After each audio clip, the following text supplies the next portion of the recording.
Good morning and Merry Christmas.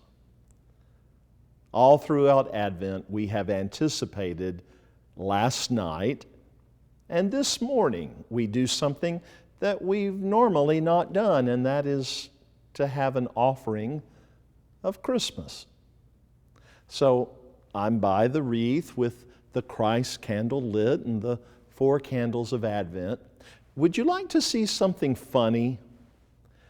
On the first Sunday of Advent, at least the day we taped it, one of the candles fell over, and as I'm giving the welcome from the pulpit, Megan Hollenbeck is gesturing that something's going on behind me. Well, it was the wreath on fire. That could have really put a damper on our home for Christmas. On this Christmas morning, we have a lot to celebrate. God's presence with us over these last 9 months, the gifts of our own presence with each other, and the way in which the body of Christ around the world and right here at Binkley has tried to be Emmanuel, God with us, revealed in us. So welcome to Christmas morning. In this brief service, we want you to know you will always have a home here, for God and God's love has a home in our hearts. Merry Christmas.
So it's Christmas time, and it's also winter.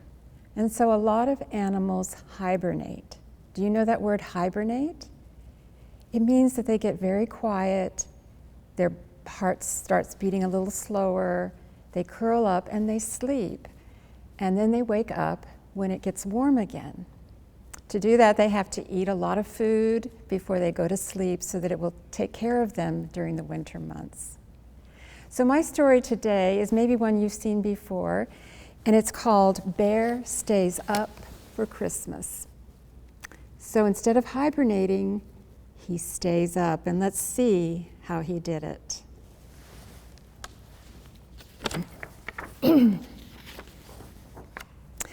The day before Christmas, snuggled on his floor, Bear sleeps soundly with a great big snore. "Dear Bear, get up," Mouse shouts in his ear. "We won't let you sleep through Christmas this year." His friends are all gathered there, all in his lair, and Bear wakes up. He stands with a stretch and a great big sigh. "I hope I can make it. I do want to try." "Don't worry," squeaks Mouse. Hare says, "It's all right. We'll keep you busy all day and all night." He tries to lie down, but his friends all frown. So the bear stays up. "Come on," says Badger, "time to follow me. In Pine Grove Glen, there's a fine Christmas tree."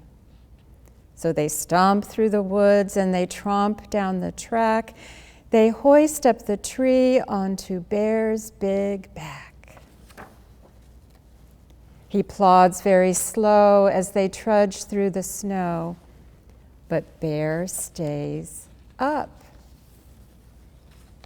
Back in the cave, Gopher brews mint tea, and Mole pops corn to string upon the tree. Raven and Wren bake a fresh fruit cake. The friends do their best to keep Bear awake. His shoulders start to stoop and his eyelids droop, but the bear stays up. They hang up their stockings by warm firelight and hum Christmas songs like "O Holy Night." They cuddle and sing as they wait for the sun. But soon all the voices fade to just one. A bright star glows, and while his good friends doze, Bear stays up. Bear giggles and grins, he works and he raps, he bustles and bakes while everyone naps. He piles up presents under the tree, but who's at the doorway? Bear doesn't see. He toils all night until the sun rises, making his friends their Christmas surprises. And just before dawn, he lets out a yawn, but he still stays up. When Christmas arrives, so lovely and white, Bear's friends awake to a glorious sight. Presents and goodies are piled up tall. "I stayed up," says Bear, "just to share with you all." As his friends shout with glee, Bear lies down by the tree, but he still stays up. Wren flies to the stockings and tweets out a cheer. Besides our Bear's presents, Santa was here. When all gifts are open, there's one last surprise. Badger shows Bear a quilt, just his size. Bear snuggles up tight and mutters good night. Then Bear falls asleep. His friends tidy up and slip from the lair. They whisper sweet dreams. Merry Christmas, dear Bear. So isn't that sweet, how Bear stayed up for his friends and had to fight? Have you ever been so tired? But you know that love helps us when we really want to do something. I hope you have a wonderful Christmas day.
The following story is from Michael Linvall's book, Good News from North Haven, a collection of stories set in North Haven, Minnesota, where the Reverend David Battles is the pastor of a small town church. This story, one of my favorites, is entitled Christmas Baptism. The congregation has a little odd baptismal custom. The pastor, I was gently informed when we first came here, always asks, "Who stands with this child?" And then the whole extended family of the little one rises and remains standing for the ceremony. And so the family from Mankato and other cousins from other places stood, and little Angus Larry was baptized.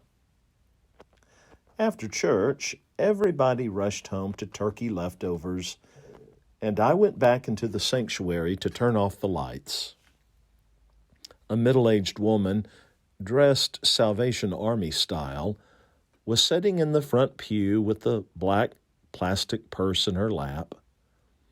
I knew her as someone who always sat in the very last pew, as close to a door as possible, but I did not know her name. She seemed at a loss for words and was hesitant about looking at me for a very long time. She finally said her name was Mildred Corey and commented as to how lovely the baptism was. After another long pause, she said that her daughter, Tina, had just had a baby and, well, the baby ought to be baptized, shouldn't it? I suggested that Tina and her husband should call me and we would discuss the appropriateness of baptism. Mildred hesitated again and then, catching and holding my eyes for the first time, said, "Tina's got no husband. Tina's just 18, and she was confirmed in this church 4 years ago. She used to come to the senior high fellowship, but then she started to see this older boy out of high school." She hesitated for a moment, gathered her courage, and let the rest of the story tumble out fearlessly. Then she got pregnant and decided to keep the baby, and she wants to have it baptized here in her own church. But she's nervous to come and talk to you, Reverend. She's named the baby James, Jimmy. I said that I would bring the request to the church board for approval. When the matter came up at the meeting, there was a moot question or two about why in the world Tina Corey was keeping the baby. I had started to explain what everybody already knew, namely, that Tina was a member of the church, an unwed mother, and that I didn't know who the father was. They all knew who the father was, of course. This is a small town. The father was young Jimmy Hawthorne, who had recently chosen a career in his nation's armed forces and was now completing basic training at Fort Bragg. A few questions were asked as to whether we could be certain that Tina would stick to the commitment she was making in having her child baptized. The real problem was the picture of the baptism that we all had in our heads. Tina, pimples on her chin, little Jimmy in her arms, big Jimmy, long fled to North Carolina, and Mildred Corey, the only one who would stand when the question was asked.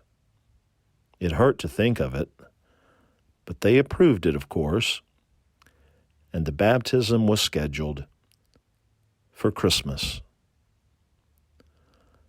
The church was full. The rumored snow had not yet come, though the sky was heavy with it. And after the sermon, the elder who was to assist me in the baptism stood up beside me at the font and read the words I had written out on a 3x5 card. Tina Corey presents her son for baptism. And down the aisle she came, nervously, briskly, smiling at me only, shaking slightly with month-old Jimmy in her arms, a blue pacifier stuck in his mouth. The scene hurt, all right, every bit as much as we all knew it would. So young this mother was, and so alone. One could not help but remember another baby born long ago to a young and unwed mother in difficult circumstances. I read the opening part of the service, noting Mildred Corey sitting strangely out of place in a front pew. Then I asked, "Who stands with this child?" I nodded at Mildred slightly to coax her to her feet. She rose slowly, looking to either side, and then returned my smile. My eyes went back to my service book. I was just about to ask Tina the parents' questions of commitment when I became aware of movement in the pews. Angus McDowell had stood up in his blue suit, Minnie beside him. Then a couple of other elders stood up. Then the 6th grade Sunday school teacher stood up. Then a young couple new to the church. And soon before my incredulous eyes, the whole church was standing up with little Jimmy. Tina was crying, of course, and Mildred Corey was holding on to the pew in front of her as though she was standing on the deck of a ship rolling into a great wind, which in a way she was. The unexpectedness of this departure from the routine at first disquieted, but then quieted us all, even little Jimmy, who had been wiggling and squeaking as though he might be preparing to screech. And as the water touched his forehead, he seemed almost to focus his infant senses. The water rolled back into the thin wisp of tiny hair, down the bridge of his nose, and onto his cheek. His eyes looked to the side as though he was concentrating on something.